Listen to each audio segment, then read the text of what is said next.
Amma ba'du. Di zaman akhir saat ini ada orang yang mengaji dengan membawa kitab, itu sudah hebat ya. Ada orang mendengarkan pengajian, itu sudahlah sangat hebat. Ada orang tidak paham dan datang ke majelis, itu yang betul-betul hebat. Benar. Sebab kalau paham mengaji datang ke majelis itu wajar kan? Iya kan? Benar kan? Nah, tapi kalau tidak paham datang ke majelis, itu pasti ada campur tangan Allah. Makanya senang deh hidup, senangin aja ya. Pokoknya senang deh. Maka dengan begitu menjadi ibadah. Kemana nih ngajinya? Sifat para wali Allah itu tidak takut dan tidak pula bersedih hati, begitu tuh. Kadang sebagai manusia kita bisa khawatir bagaimana dengan nasib anak cucu kita kelak. Lah, ini mabok kita nih. Emang antum Tuhan? Itu punya jalan rezekinya masing-masing. Kita sebagai orang tua mengingatkan aja. Ya. Betul kan? Itu sudah ada jalannya masing-masing kok. Hendaknya kita ingat bahwa kita ada karena Allah. Itu dulu. Kita ada itu karena Allah ya. Ya. Dan kita memiliki rezeki karena Allah, betul kan? Betul kan? Banyak orang di luar sana yang kaya padahal bukanlah anak kita. Banyak. Berarti yang menciptakan kekayaan bukanlah kita. Logika kita nerima kan? Iya kan? Kenapa kita seakan-akan berpikir sebagai pelaku sejarah? Ayo. Benar kan? Bertanya-tanya anakku, kalau tidak kutinggalkan warisan bagaimana? Padahal banyak orang yang tidak punya warisan tetapi bisa menjadi kaya. Benar nggak? Karena kita bukanlah siapa-siapa. Bukan penentu datangnya rezeki, tidak. Dosa. Kita bukan penentu datangnya rezeki. Tolong. Di hadapan aturan kekuasaan Allah, kita bukan siapa-siapa. Rahmat Allah itu tidak terbatas. Kelak anak cucu kita, Tuhannya adalah Allah. Nanti cicit kita, Tuhannya juga Allah. Selama Tuhannya Allah, maka Allah adalah Al-Kafi. Apa itu Al-Kafi? Zat yang mencukupi. Allah Ar-Razzaq, zat yang memberi rezeki. Allah itu Al-Hadi, zat yang memberi petunjuk. Allah itu punya sifat yang berkelanjutan. Karena Allah Al-Baqi, zat yang kekal dan terus menerus. Ketika Allah mensifati dirinya Ar-Razzaq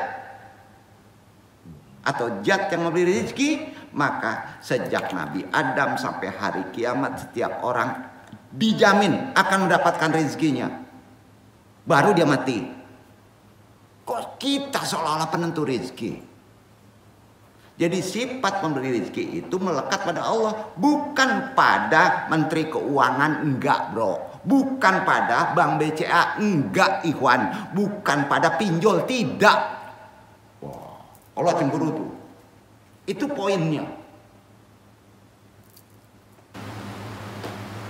Begitu juga kekhawatiran akan agama anak cucu kelak. Kita hendaknya mengingatkan bahwa Allah bersifat dirinya Al-Hadi. Maka agama ini pernah ditinggal oleh akramunas, sebaik-baiknya manusia. Itu berada di Nabi Muhammad SAW. Pernah ditinggal sahabatnya. Hingga saat ini agama dipegang Modin. Tahu Modin? Dijalankan oleh Kemenak, diatur. Mendapat gaji. Agama Islam itu dipegang mubalik, yang bicaranya lantang. Agama Islam ini pun tetap jalan, sekalipun yang membawanya sudah tidak ideal lagi. Jalan juga berarti campur tangan Allah kuat. Dipegang oleh orang-orang ikhlas yang jadinya gini-gini saja. Tetapi agama tetap aja jalan. Dijamin sama Allah Islam itu. Karena Allah memiliki sifat Al-Hadi. Maka apapun kasus yang terjadi, agama ini tetap jalan.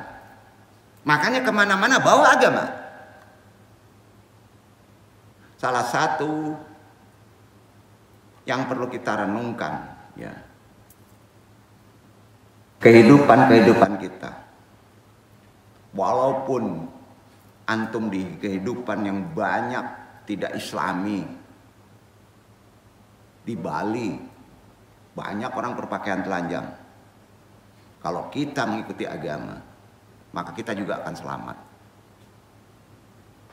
Karena Allah Al-Hadi, Maha Pemberi petunjuk. Maka kekhawatiran yang membuat takut dan gelisah harus kita hilangkan dulu. Jadi ketika rasa takut, gelisah, sedih itu datang, segeralah mengingat banyaknya nikmat Allah telah tercurah pada kita. Tolong dalam hidup jangan cari kambing hitam. Bersabar menghadapi perasaan itu sambil terus bersyukur, sekalipun dengan hal-hal yang kecil, sekalipun dengan hal yang sederhana, sampai kita terbiasa bisa bersyukur, merasa senang sehingga kita ridho dengan kodok kadar Allah. Insya Allah dengan begitu rezeki antum akan bisa berubah. Secara amalan, praktekkan. Inilah dari yang tinggi ya, amalan ridho itu. Gimana sih amalan ridho Allah? Jadi antum hari ini sudah mengamalkan maris tariki syamai. Apa itu? Amalan jalur langit, bukan jalur lurus, jalur ke atas. Dan itu amalan para wali. Gimana amalan jalur langit itu? Coba amalin jalur langit selama bulan Ramadan. Lihat buktinya. Di antara amalan khusus dalam ajaran Torekot, beda. Jalur langit yang dijabarkan. Kalau amalan Torekot harus ada mursyid. Harus berkalwat antum. Sekarang budaya kalwat nggak ada lagi kan? Nah, jadi kalau antum tidak berkalwat, amalkan Torekot biasa dibawa oleh Naksabandi dengan zikir doa. Dari ajaran tasawuf sunni, zikir namanya ilahi anta maksudi warid loka matlubi. Itu zikir doa itu. Amalan ridho. Bertahun-tahun kita di sini meminta amalan ridho. Namanya zikir ilahi anta maksudi warid loka matlubi. Seringkali diamalkan secara rutin oleh para pengikut tarekat. Lantas apa arti ilahi anta maksudi warid loka matlubi? Lengkap bacaannya sebagai berikut. Ilahi anta maksudi warid loka matlubi atini mahabataka wa marifataka. Ya Allah, hanya engkau yang aku tuju, ridhomu saja yang aku dambakan. Berikanlah aku kemampuan untuk dapat mencintaimu dan bermakrifat kepadamu. Itu dia artinya.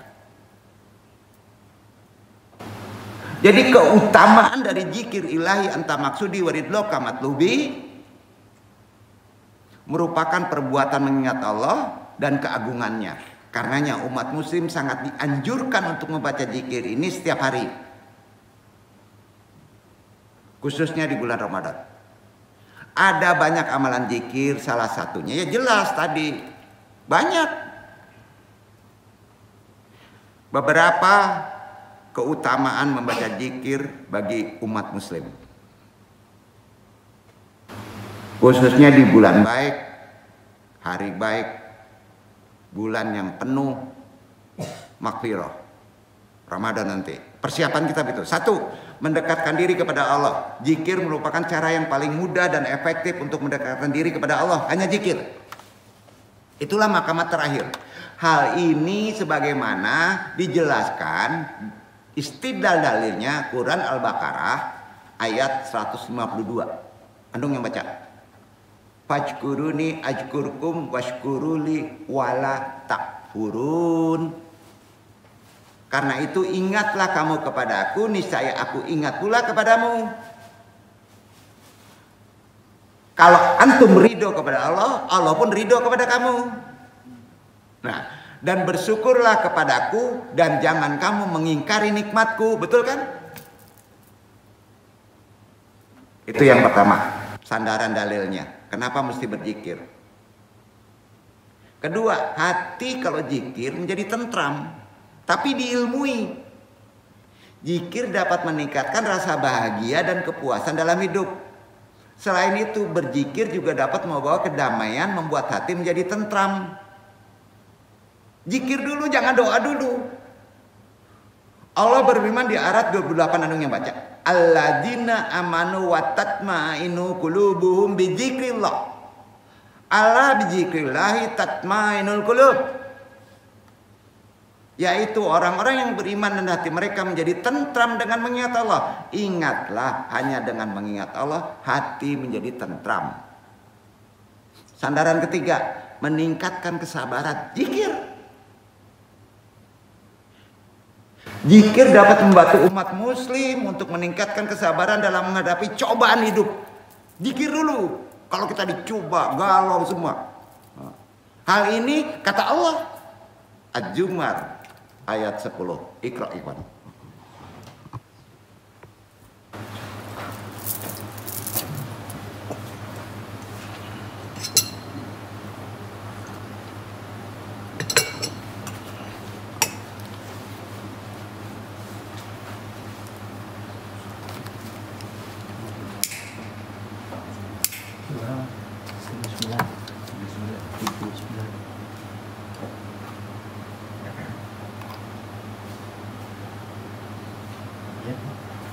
Qul ya ibadilladzina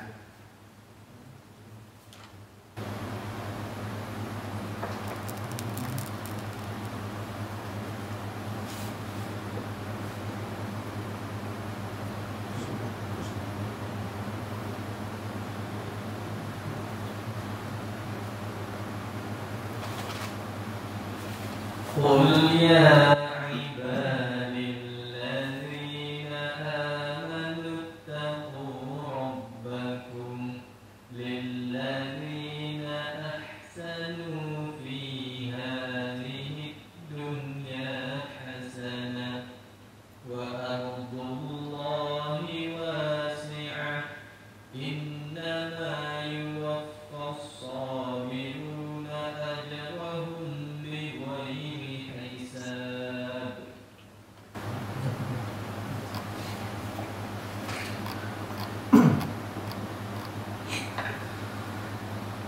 katakanlah, hai hamba-hambaku yang beriman, bertakwalah kepada Tuhanmu. Orang-orang yang berbuat baik di dunia ini memperoleh kebaikan, dan bumi Allah itu adalah luas. Sesungguhnya hanya orang-orang yang bersabarlah yang dicukupkan pahala mereka tanpa batas. Nah, berarti zikir meningkatkan kesabaran kan? Keempat, dapat ampunan dengan zikir. Lengkap tuh. Ya. Orang yang selalu berzikir mengingat Allah akan mendapat ampunan dan pahala yang besar.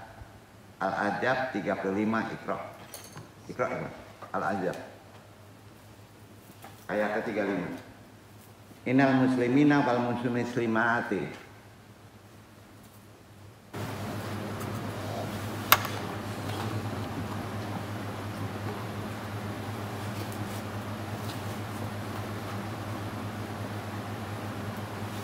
Innal muslimina wal muslimati wal mu'minina wal mu'minati wal qanitin wal qanitina wal qanitati was sadiqina was sadiqati was samirina was samirati wal khashi'ina wal khashi'ati wal mutasaddiqin wal mutasaddiqina wal mutasaddiqati was saimina was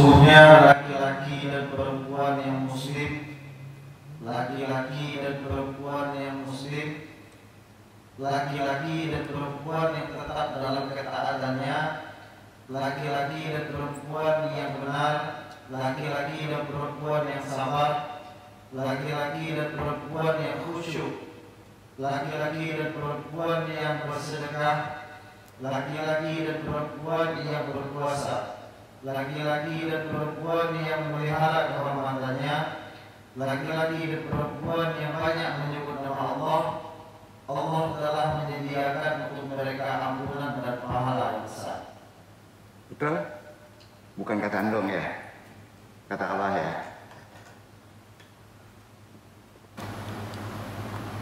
Kelima, orang yang sering zikir dijanjikan surga dunia wal akhirah. Surga itu nggak nanti aja, ya. Dijanjikan surga Allah. Hal ini dijelaskan dalam riwayat hadis dari Syaddad bin Aus radhiyallahu anhu. Rasulullah bersabda, "Man dzukira fin nahari wa huwa mu'minun, summa mata min yaumin qabla lan nasamsi,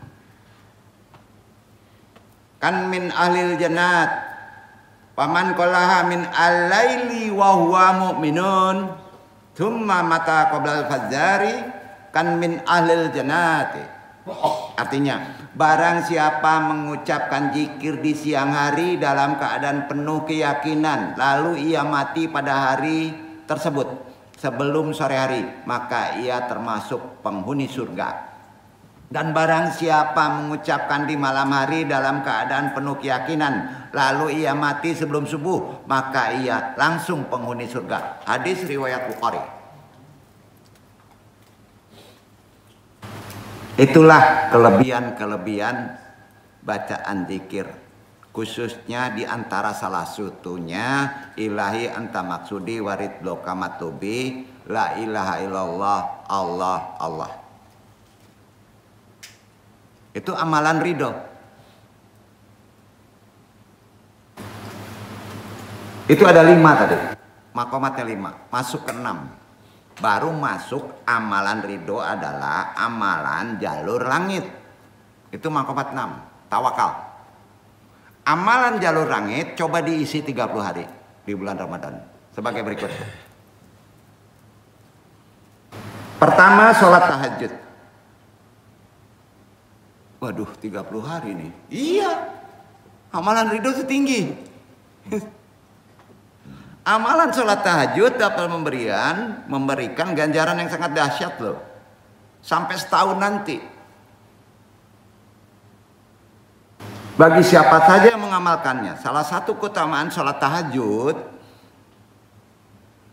itu mendatangkan kemuliaan, rafi'ud darajat, ditinggikan derajat. Kata siapa? Ini Allah yang ngomong. Al-Isra ayat 79. Iqra ikhwan.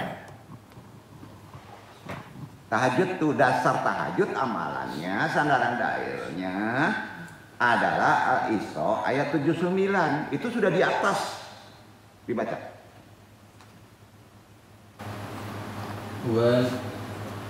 Wa minal laili fatahajjad bihi nafilatan lak asa an yab'athaka rabbuka maqaman mahmuda.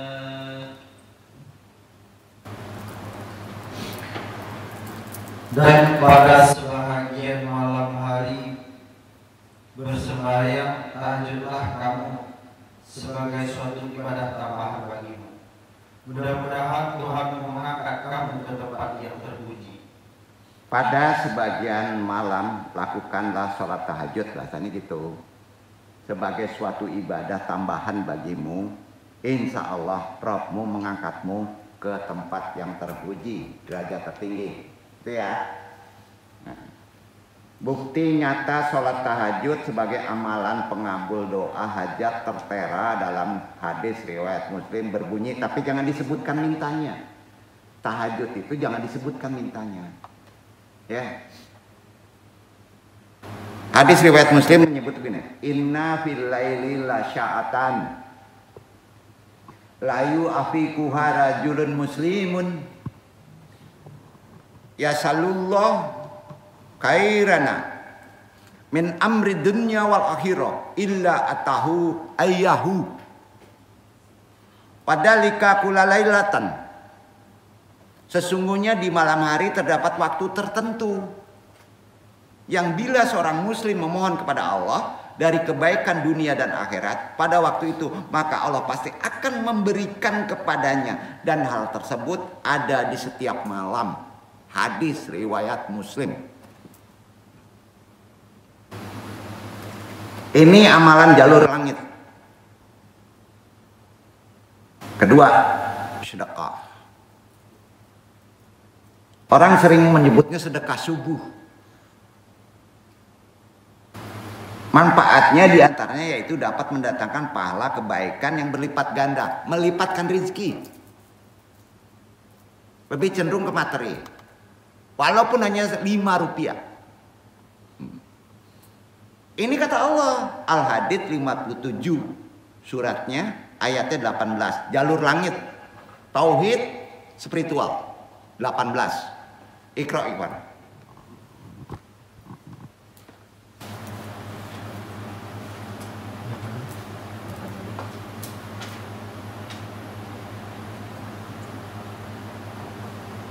Innal musaddiqina wal musaddiqati wa aqradullaha qardan hasanan yudha'afu lahum wa lahum ajrun karim. Sesungguhnya orang-orang yang bersedekah baik laki-laki maupun perempuan dan meminjamkan kepada Allah pinjaman yang baik, niscaya akan dilipat gandakan pembayarannya kepada mereka dan bagi mereka pahala yang banyak. Benar? Benar kan? Tolong runutnya ya, amalan langit ini ya, jalur langit ya. Khususnya di bulan Ramadan. Ketiga, ini yang sering lupa. Mulai dari Rajab. Sahabat mempersiapkannya, sholat witir. Amalan sholat witir berapa rakaat? 3. Kapan waktunya? Sunnah Rasul di waktu sebelum tidur. Ada dilakukan? Tolong amalin. Sholat witir. Makanya laki-laki kalau Ramadan jatuh di masjid. Tapi mulailah dari bulan Rajab. Dilakukan dalam 3 rakaat tanpa tasyahud awal. Paham ya? Sholat witir ini merupakan ibadah sunnah, itu langsung disaksikan oleh Allah. Karenanya keutamaan sholat witir dijelaskan dalam hadis. Ya. Sahih. Man kafa an layakuma min akhiri al-laili fal yutar awallahu wa man tamian yakumu akhirahu fal yutar akhira al-laili fa in sholata akhiri al-laili mashudatun wadalika afdalu akhraja muslimun. Ya kan? Barang siapa yang khawatir tidak bangun di akhir malam, maka witirlah di awalnya. Dan yang yakin akan bangun di akhir malam, maka witirlah di akhir malam. Beda waktunya. Ya. Karena sholat di akhir malam disaksikan dan itu lebih utama. Hadis riwayat Muslim. Witir. Keempat. Kira-kira apa amalannya? Ini yang mesti dibaca. Segala bacaan sebaiknya mat surat. Karena itu perintah.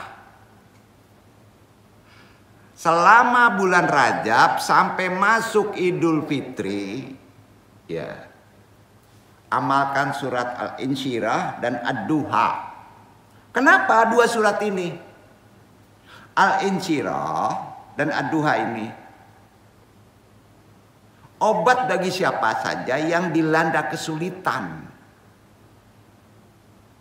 Apa aja? Kegundahan, berarti terkait rezeki, masalah kehidupan. Pakai doanya ini, jangan doa lain. Ini sunnah,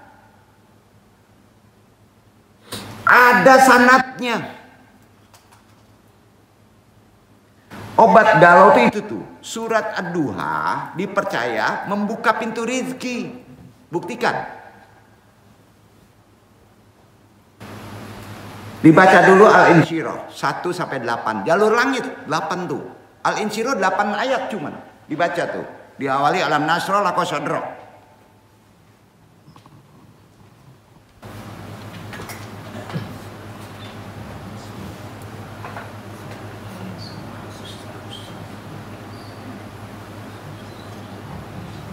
ألم نشرح لك صدرك ووضعنا عنك وزرك الذي أنقض ظهرك ورفعنا لك ذكرك فإن مع العسر يسرا إن مع العسر يسرا فإذا فرغت فانصب وإلى ربك فارغب.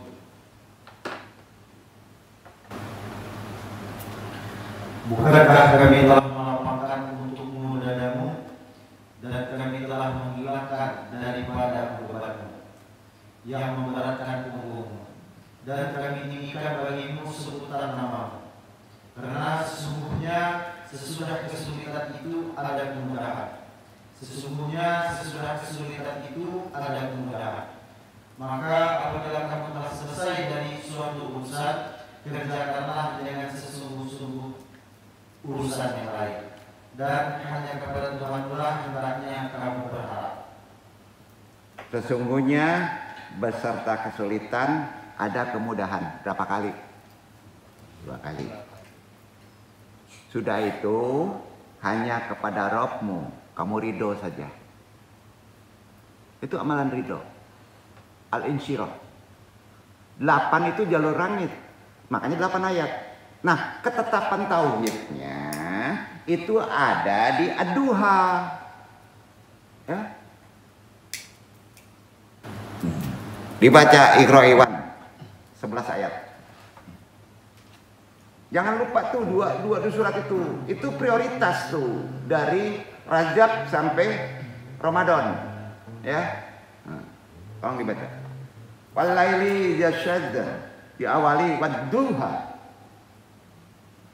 والضحى والليل إذا سجى ما ودعك ربك وما قلى وللآخرة خير لك من الأولى ولسوف يعطيك ربك فترضى ألم يجدك يتيما فآوى ووجدك ضالا فهدى ووجدك عائلا فأغنى فأما اليتيم فلا تقهر وأما السائل فلا تنهر وأما بنعمة ربك فحدث.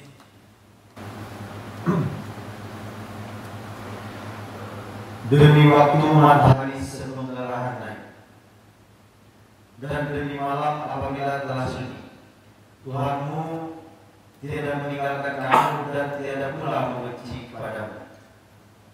Dan sesungguhnya akhir itu lebih baik bagimu dari permulaan. Dan kelak Tuhanmu pasti memberikan karunia-Nya kepadamu, lalu hati kamu menjadi puas. Bukankah Dia mendapatimu sebagai seorang yatim, lalu Dia melindungimu? Dan Dia mendapatimu sebagai seorang yang bingung, lalu Dia memberikan petunjuk. Dan Dia mendapatimu sebagai seorang yang kekurangan, lalu ia memberikan kecukupan. Dan terhadap anak yatim, maka janganlah kamu berlaku semena-mena. Dan terhadap orang yang meminta-minta, janganlah kamu menghadiahnya. Dan terhadap nikmat Tuhanmu, maka hendaklah kamu menyebut-nyebutnya dengan bersyukur. Betul? Solusinya itu. Jadi kapan dibacanya ini? Setelah witir, setelah tahajud, setelah duha, bukan subuh. Ya, setelah witir, setelah tahajud, setelah duha. Duduk. Duduk ya, itu amalan ridho. Selanjutnya apa lagi yang mesti kita amalkan? Sebaiknya lengkapi ya amalan ridho Allah itu. Aduh, makin berat nih. Ya, iya makomatnya berat kok. Tapi kan bisa diamalin. Ya, sholat rawatib. Apa itu sholat rawatib? Udah tahu dari Iwan, kita yang di UIN udah tahu tuh sholat rawatib tuh. Tanya aja. Sholat rawatib adalah sholat sunnah yang dilaksanakan sebelum dan sesudah ibadah sholat wajib. 5 waktu. Sholat rawatib sebelum sholat fardu dikenal sebagai sholat qobliyah. Sedangkan sesudah sholat fardu disebut ba'diyah. Barang siapa yang menunaikan kedua sholat sunnah ini, maka ia akan diharamkan disiksa hidupnya, diazab hidupnya, baik dunia wal akhirat. Insya Allah mendapatkan rumah yang sejahtera, baik dunia maupun di akhirat. Tidak ada bencana rumah tangga, rawatib lah. Semua ada solusinya hidup itu. Jadi keutamaan tersebut tertuang dalam 2 hadis. Ini sandarannya.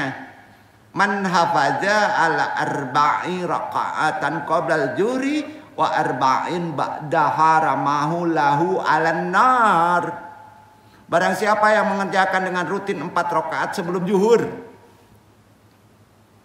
dan 4 rakaat sesudahnya, maka Allah mengharamkan api neraka baginya. Hadis riwayat Tirmizi dan Ahmad. Hadis kedua, sandaran dalilnya salat rawatib. Ma min abdi muslimin yusalli lillahi kulla yaumin tinta asharata rakaatan tatawutan gairi faridatin illa bunillahu lah baitan fil janati awalila bunillahu baitun al janati. Jika seorang hamba Allah subhanahu wa ta'ala sholat demi Allah, ya, demi karena Allah subhanahu wa ta'ala 12 rakaat sunnah setiap hari sebelum dan sesudah sholat wajib, maka Allah subhanahu wa ta'ala akan membangunkan sebuah rumah di surga, di dunia, atau rumah dan bangunan untuknya di dunia maupun di surga. Aku tidak pernah absen melakukannya. Itu kata Nabi. Sejak mendengarnya dari Rasulullah, semua sahabat melakukannya. Maka sahabat itu bagus-bagus, kaya-kaya. Hadis riwayat Muslim. Keenam, baru sholat duha. Amalan duha tadi yang dibaca apa? Al-Insyirah sama memiliki manfaat yang tidak kalah dahsyatnya, karena kita akan berikhtiar dari sholat sunnah lainnya. Sholat duha disebut-sebut sebagai pembuka pintu rizki terkait dengan ikhtiari, bahkan bernilai sedekah untuk siapa saja yang menunaikannya. Sandaran dalilnya hadis riwayat Abu Hurairah.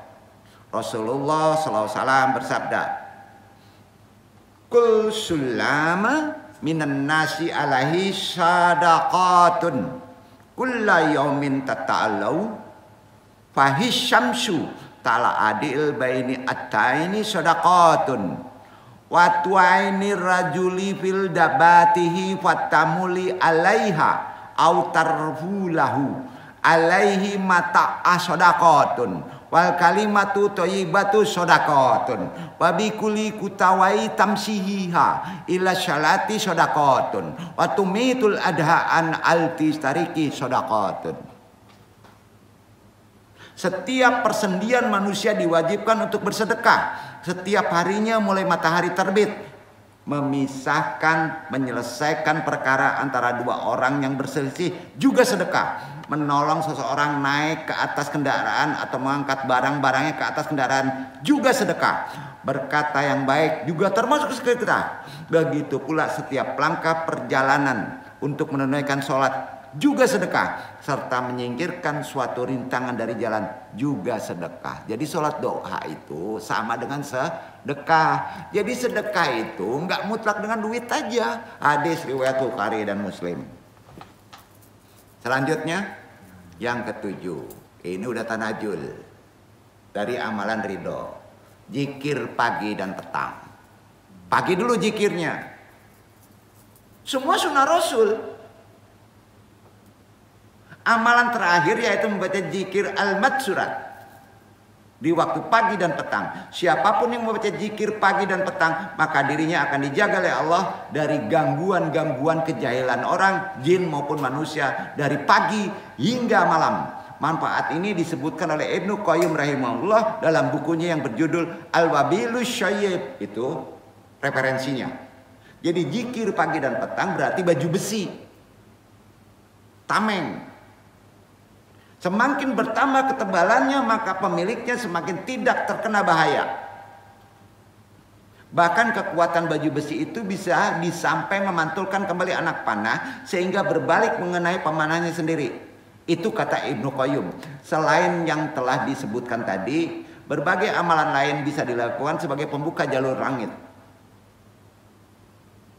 Misalnya membaca Al-Quran, surat Al-Insyirah, Ad-Duha, ridho Allah diharapkan pada akhirnya diberikan pada pemiliknya hajat, insya Allah. Itu di Rajab, ya.